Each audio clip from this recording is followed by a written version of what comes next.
에서 올라온 글인데 잠시 소개를 해드리면, 지하철에서 몇몇 젊은이들이 소리를 지르고 싸움을 하더랍니다.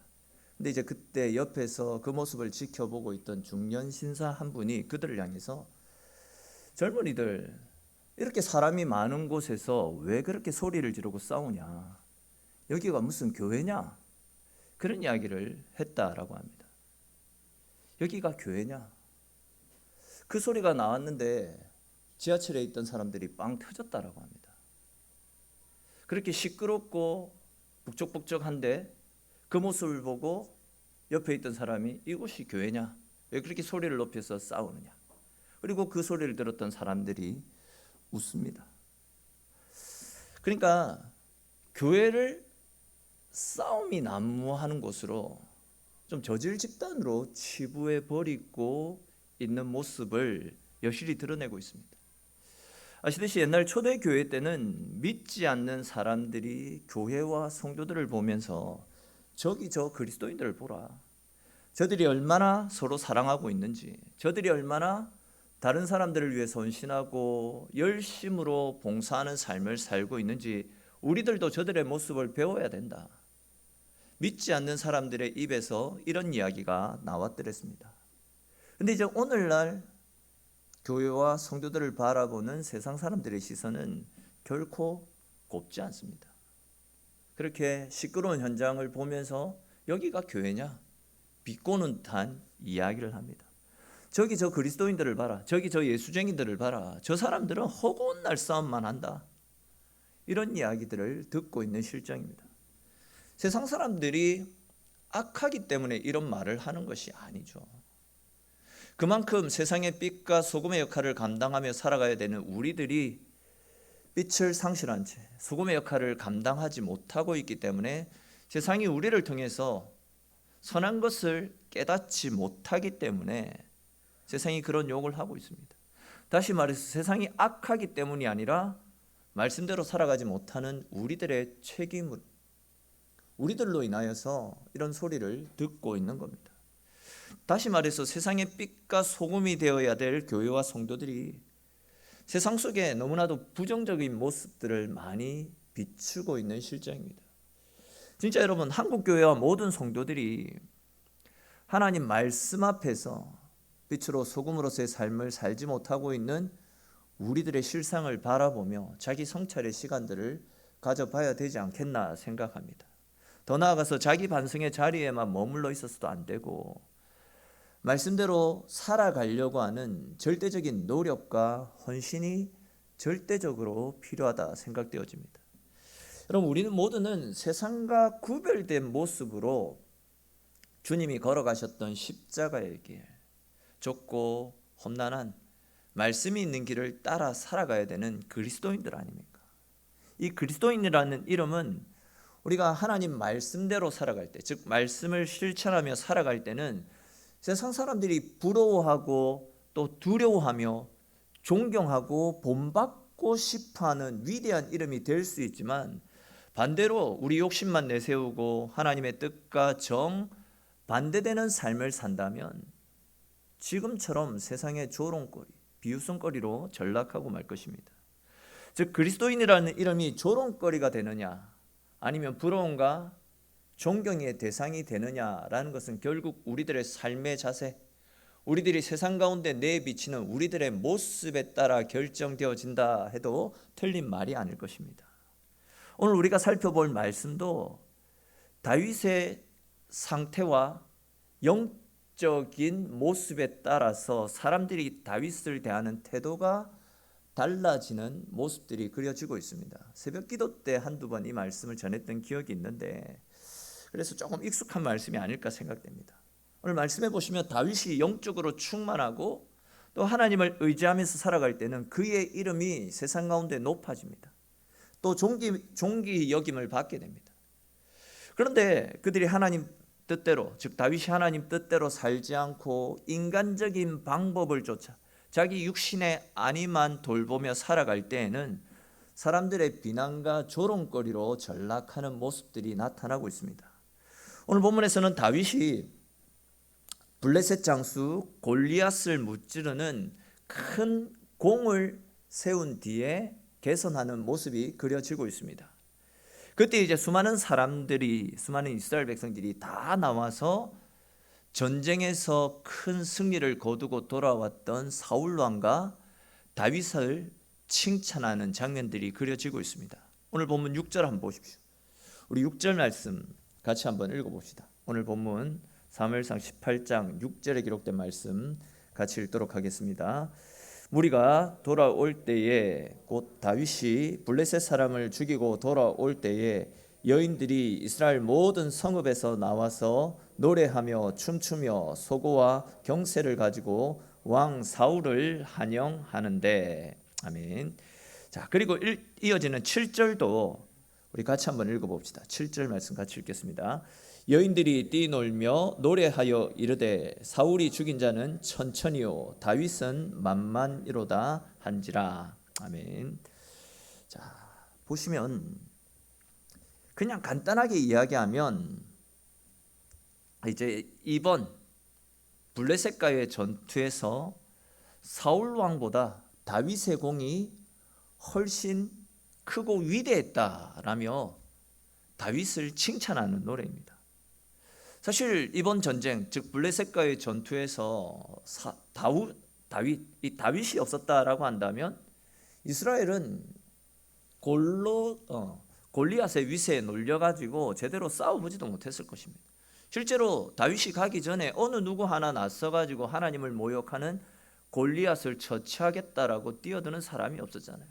모두가 골리앗의 위세에 눌려가지고 벌벌 떨고 있었습니다.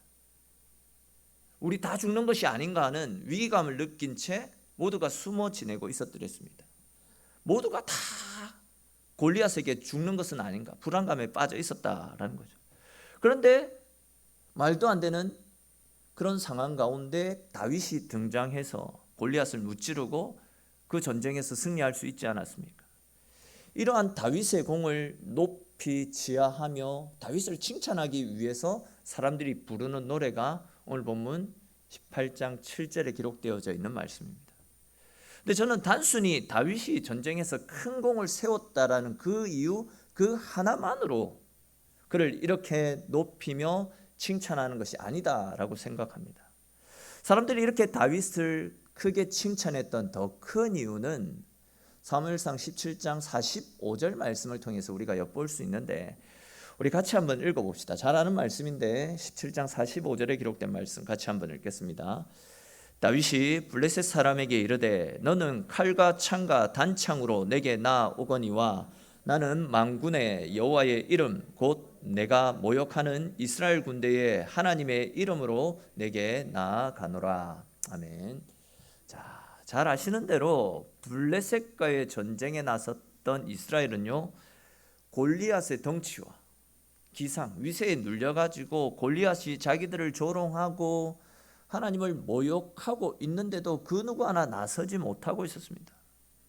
그저 모두가 겁을 먹은 채 누군가가 나서가지고 골리앗을 무찔러 주면 안 되나, 한 100명 정도 덤벼들면 아무리 골리앗이라고 해도 우리가 이길 수 있지 않나, 아니다 잘하면 죽을 수 있겠구나, 진짜 이런 생각들을 하며 서로 눈치만 보고 있던 상황입니다.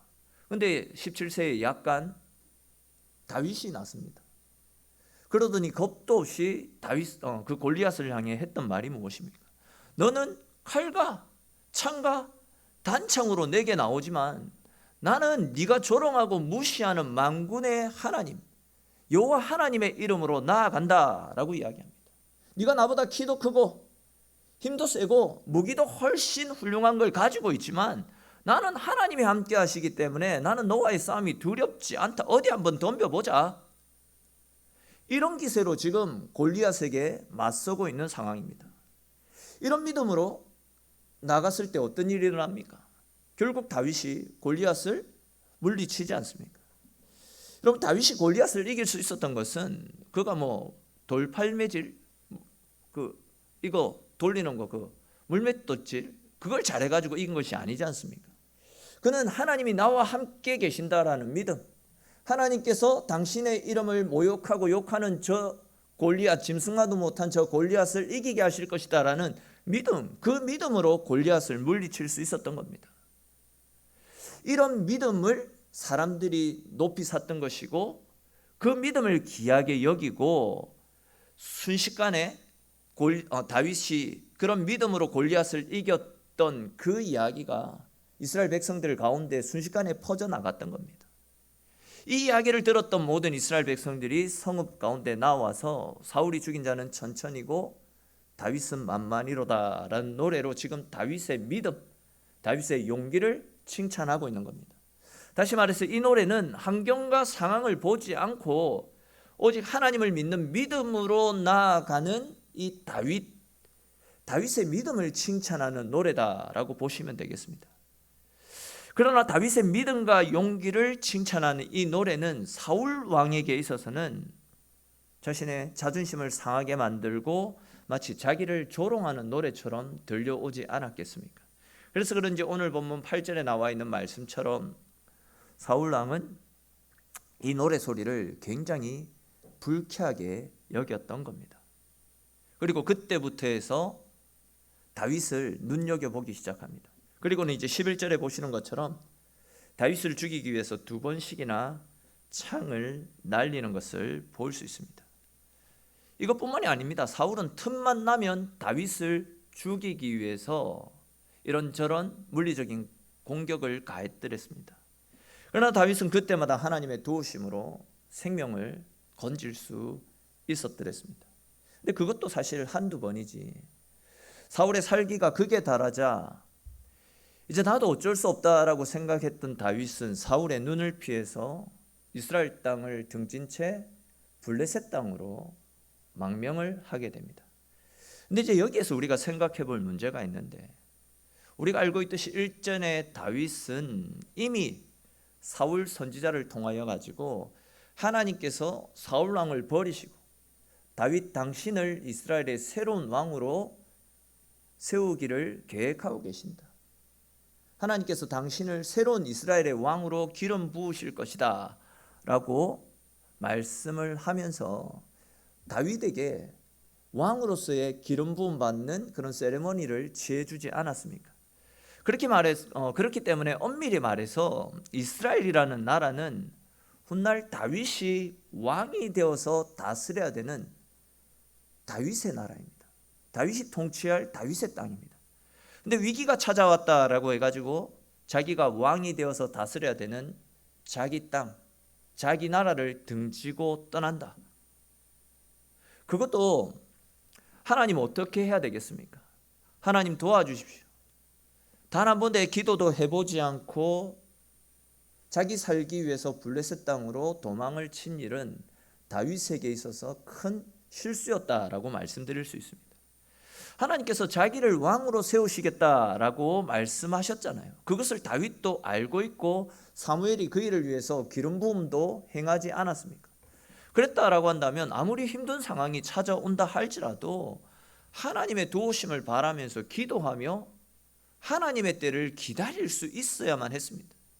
조금의 어려움이 찾아왔다고 자신이 통치하게 될 자기 땅, 자기 백성들을 버리고 자기 살겠다라고 블레셋 땅, 그것도 이스라엘과 원수였던 블레셋 땅으로 도망을 갔다라는 것은 차세대 왕으로서 믿음의 왕 다윗에게는 절대 어울리지 않는 처사였다 할 수 있습니다.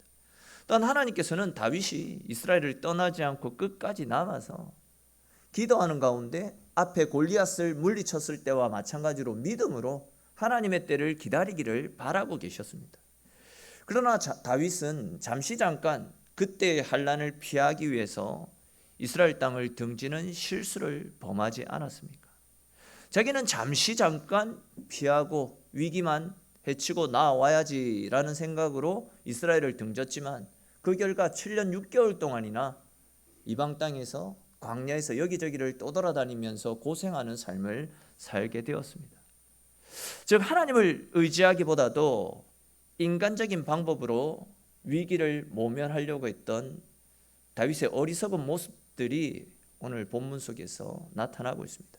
그렇게 이스라엘을 등졌던 다윗은 이스라엘과는 앙숙지간이었던 원수지간이었던 블레셋으로 넘어갔습니다. 근데 이제 그렇게 넘어갔던 블레셋에서 다윗에게 어떤 일이 발생합니까? 우리 사무엘상 21장 13절에 기록된 말씀 한번 읽어봅시다. 이것도 잘 아는 말씀인데 사무엘상 21장 13절 말씀 같이 읽겠습니다. 21장 13절입니다. 그들 앞에서 그의 행동을 변하여 미친 체하고 대문짝에 그적거리며 침을 수염에 흘리매. 아멘. 다윗은 블레셋의 아기스 왕과 또 아기스의 신하들이 자기를 죽일까 봐 무서워가지고 미친 척을 하고 있는 겁니다.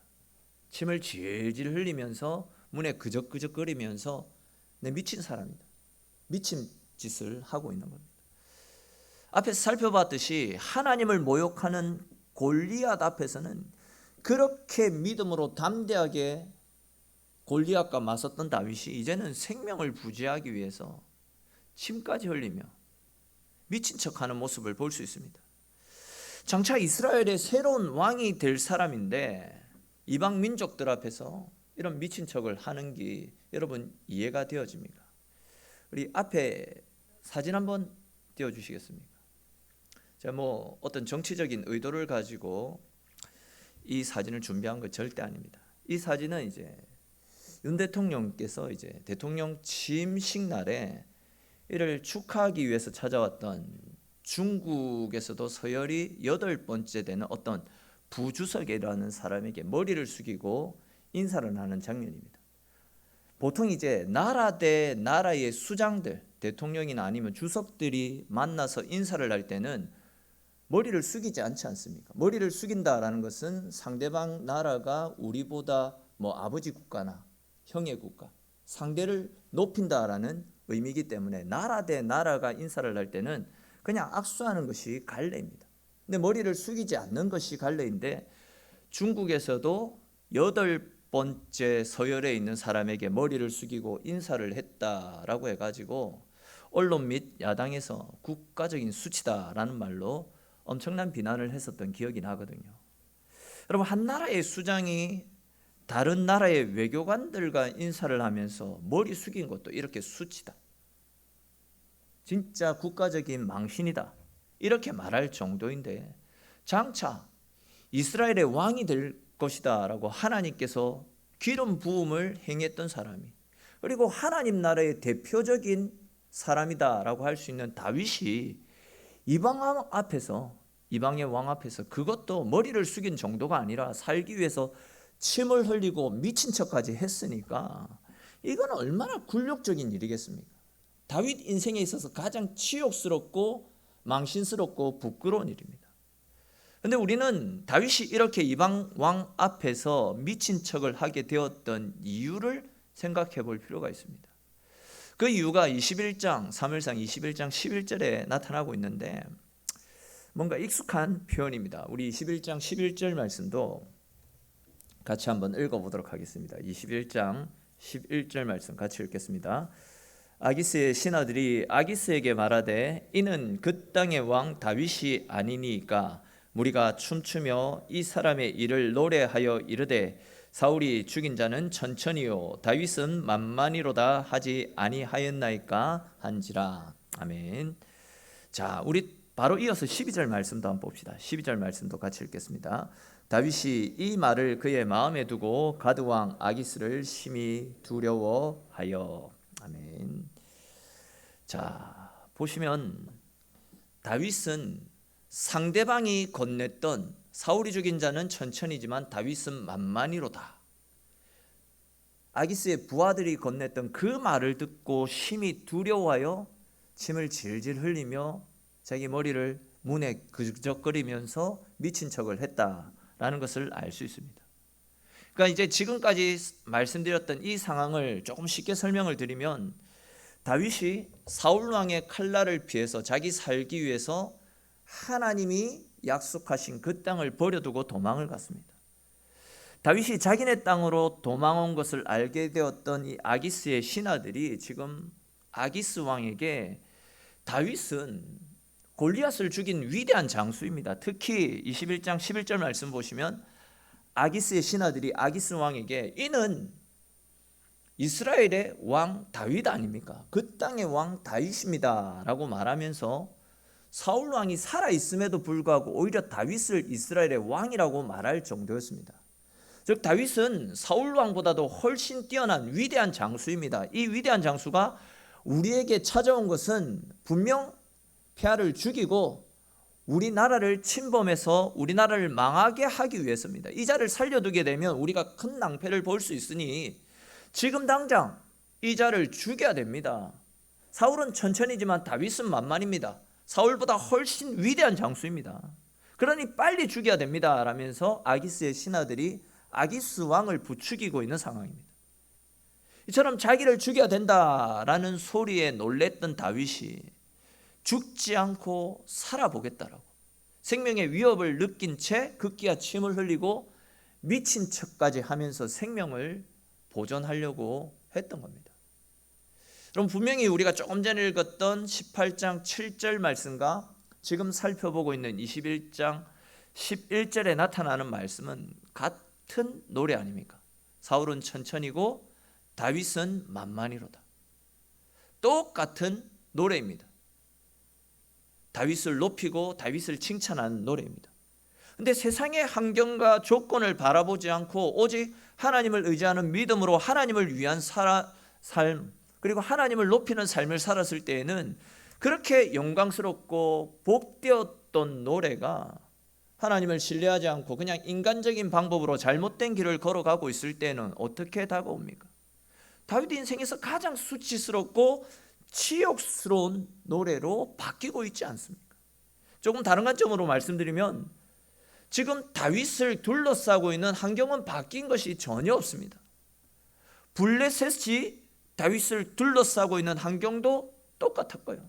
자칫하면 목숨이 왔다 갔다 하는 상황 역시도 똑같은 상황입니다. 그런데 그가 하나님을 의지하는 믿음으로 살아갈 때는 환경이 아무것도 아니었습니다. 오히려 앞에서 살펴본 17장 45절 말씀처럼 너는 칼과 창과 단창으로 내게 오지만 나는 네가 모욕하고 있는 만군의 여호와의 이름으로 너에게 간다. 네가 내보다 힘도 세고 무기도 좋고 훨씬 뛰어난 것 같지만 나는 하나님이 함께 하시기 때문에 전혀 두렵지 않다. 이런 믿음으로 선포하고 또 이런 믿음으로 골리앗과 맞서가지고 절체절명의 위기 상황을 뛰어넘어 버리지 않았습니까? 오히려 하나님의 은혜로 진짜 철옹성 같았던 골리앗을 무찌르고 블레셋을 단숨에 다 쓸어버리지 않았습니까? 그랬던 용맹했던 다윗이, 그렇게 믿음으로 살았던 다윗이 그런 칭찬을, 사울은 천천히지만 다윗은 만만히로다, 믿음으로 살았을 때는 그런 칭찬을 들었더랬습니다. 그런데 그가 하나님을 의지하지 않고 세상적인 방법으로 살아가니까 어떻게 됩니까? 블레셋 사람들이 자기를 둘러싸고 있는 그 환경 때문에 겁을 먹고 미친 척까지 하고 있습니다. 여러분, 다윗의 이런 상황을 보고 우리가 깨달을 수 있는 것이 무엇입니까? 우리 인생의 비결은, 우리 인생의 승패는 환경이 중요한 것이 아니라 하나님을 바라보는 우리의 믿음, 하나님을 의지하며 살아가는 우리의 신앙의 태도에 달려 있다라는 것을 발견할 수 있습니다. 우리가 하나님을 믿는다라고 해가지고 블레셋이 공격해 들어오는 이런 악한 상황들이 바뀌는 것이 아닙니다. 즉 하나님을 믿는다라고 해가지고 갑자기 우리를 둘러싸고 있는 절체절명의 위기들이 떠나가고 평안한 환경이 주어지는 것이 아니다라는 겁니다. 그러나 우리가 하나님을 믿게 되면, 하나님을 의지하는 믿음으로 살게 되면 그 어려움들을 이겨나갈 수 있는 하나님이 주시는, 우리는 알 수 없는 엄청난 힘, 엄청난 능력, 엄청난 믿음들이 생겨나게 됩니다. 즉 우리가 믿음으로 바로 서서 살아가기만 한다면 하나님이 주시는 은혜 속에서 어떤 환경도 이겨나갈 수 있지만, 믿음을 떠나서 세상적인 방법을 쫓아 살아가게 되면 결국 환경에 짓눌려서 넘어질 수밖에 없다는 겁니다. 믿음으로 살아간다라는 말은 결국 우리가 하나님께로 가까이 나아간다는 말 아닙니까? 그렇게 우리가 하나님께로 가까이 나아가서 하나님과 함께하면 하나님이 우리의 힘과 도움이 되어주시고 하나님이 환경을 이길 수 있게 하기 때문에 두렵고 염려하고 걱정할 것이 없는데, 세상적인 방법으로 그리고 하나님을 멀리하게 되면 하나님의 도우심을, 하나님 주시는 평안을 누릴 수 없기 때문에 결국 환경에 짓눌려 가지고 넘어지고 실패하는 것 아닙니까? 다윗이 지금 그렇습니다. 그가 하나님을 떠나고 기도하지 않고 하나님과 멀리하는 삶을 살았던 결과 다윗은 지금 미친 척을 해가지고 겨우겨우 생명을 부지하는 참 비참한 꼴로 전락하고 말았던 겁니다. 근데 우리는 이 문제를 다윗 개인에게만 국한시켜서 생각해서는 안 됩니다. 이 문제는 결국 우리들의 삶과 너무나도 밀접하게 관련되어 있는 말씀이다 할 수 있습니다. 세상은 믿음을 가지고 있는 우리를 향해서 그리스도인 또는 예수장이라고 이야기를 합니다. 이 그리스도인이라는 말은 초대교회 시절 세상 사람들이 안디옥 교회 성도들의 신실한 모습을 보면서, 야, 예수 믿는 저 사람들이 진짜 다르네. 예수 믿는 사람들은 진짜 확실히 착하고 신실하고 정직하네.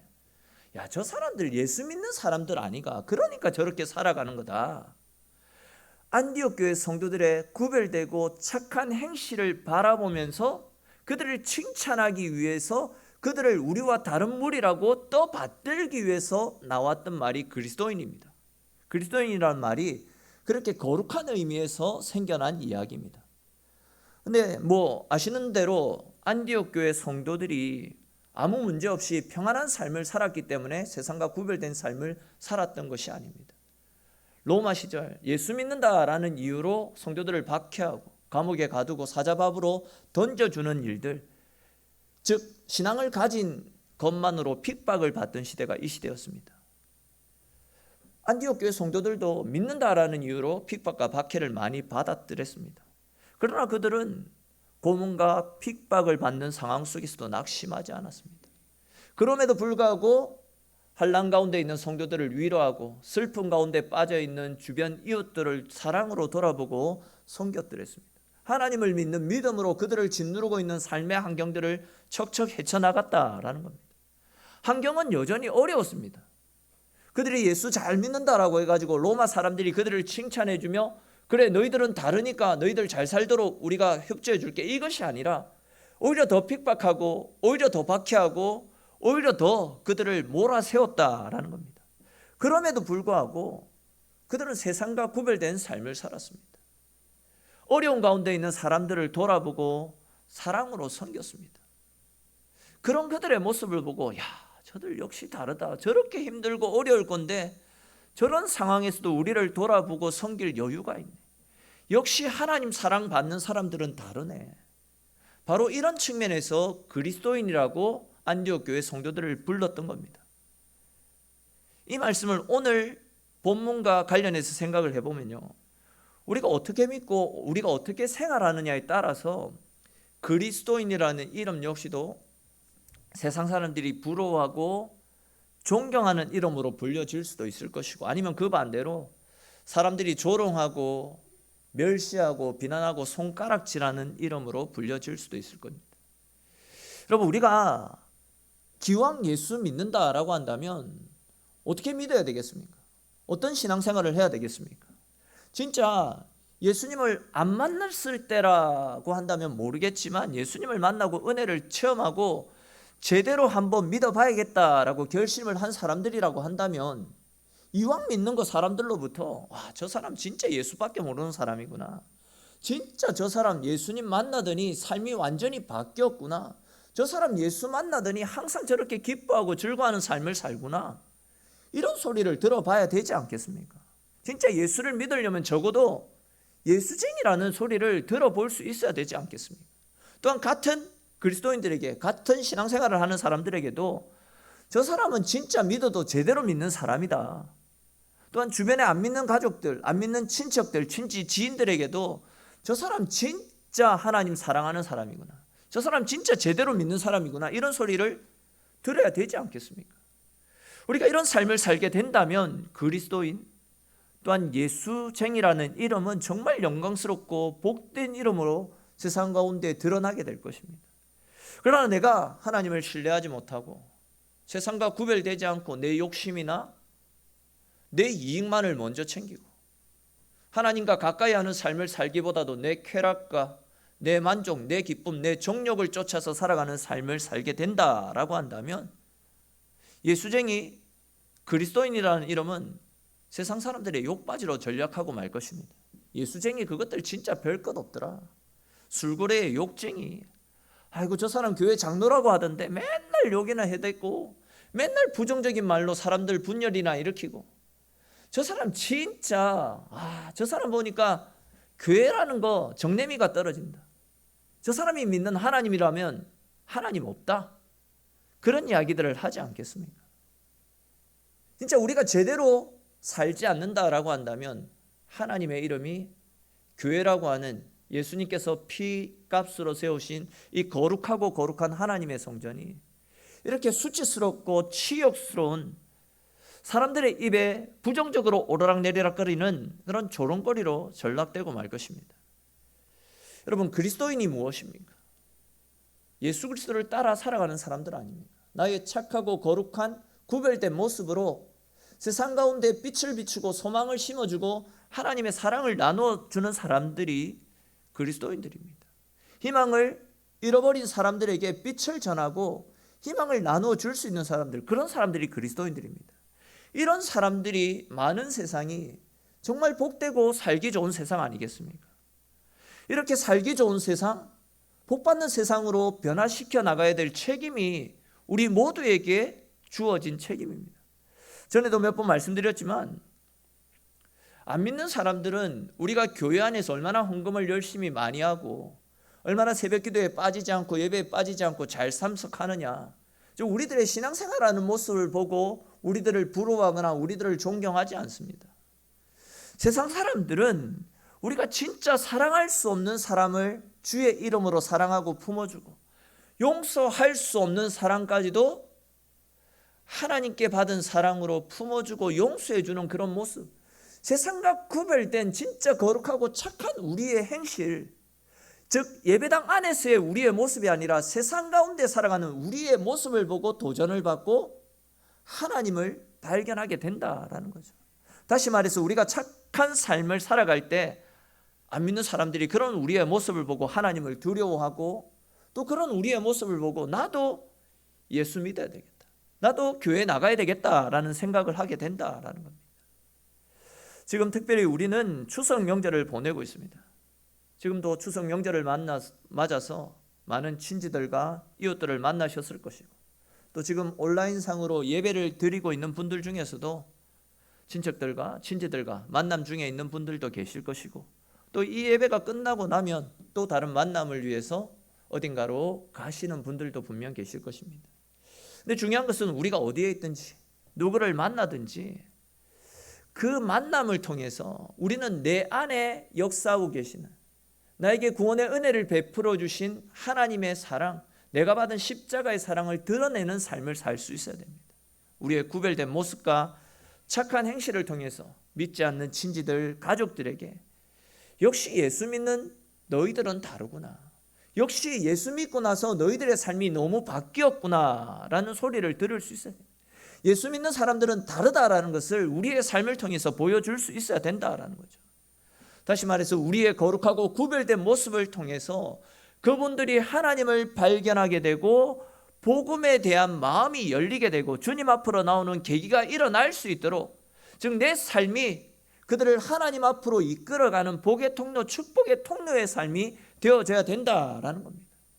믿지 않는 가족들과 똑같이 세상 것들을 자랑하지 마시고 우리 안에 살아계신 나를 변화시켜 주신 나의 전부 되시는 십자가에 달리신 예수 그리스도를 드러내는 삶을 살 수 있기를 축원합니다. 사랑하는 성도 여러분, 오늘과 내일 이제 추석 명절이 이틀 남았습니다. 이 시간 동안만큼이라도 우리의 착한 행실과 구별된 삶을 통해서 믿지 않는 가족들에게 본을 보이시고 그분들에게 우리의 삶의 전부가 되시고 우리의 자랑거리가 되시는 예수님을 소개하고 드러내시는 거룩한 명절을 보내실 수 있었으면 좋겠습니다. 무엇보다도 저와 여러분들의 삶이 우리의 가정과 우리 형제들과 또한 친지들과 지인들 모두에게 복음과 사랑을 나누어주는 복의 통로, 축복의 통로로 귀하게 쓰임받는 복되고 거룩한 삶을 살아가실 수 있게 되기를 주님의 이름으로 간절히 축원합니다. 우리 오늘 주신 말씀들을 생각하면서